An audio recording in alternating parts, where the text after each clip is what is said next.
Saan ka galing? Ba't ang tagal mong nakabalik? Nagpalista ako sa barangay kasi may libre ngayon sa barangay. Ano bang libre yan? Dapat pinalista mo rin ako. Sayang yung libre. Bakit? Magpapatuli ka rin ba? Akala ko naman kung anong libre yan. Tsaka bakit mo naisipang magpatuli? Di ba nga, yun ang gusto mo noon pa?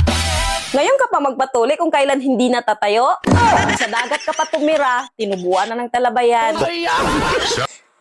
Paano kasi niyaya ko ni kumpare? Kasi magpapatuli rin pala siya. Naku, naisahan ka ni kumpare.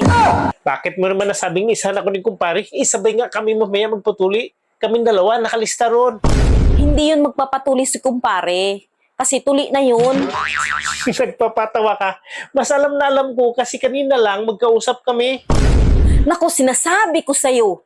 Mas alam na alam ko kahit hindi pa sinasabi sa akin. Mas alam na alam ko kasi binata pa lang ako, lagi na kami nag-uusap noon. Naku, mas marami akong alam kahit minsan ko lang siya nakita at nakausap. Alam mo, nakakabalas ka eh. Parang mas marami ka pang alam kaysa sa akin eh. Bakit pinapakita pa niya sa'yo? Hindi. Pinapalo-palo niya lang sa mukha ko.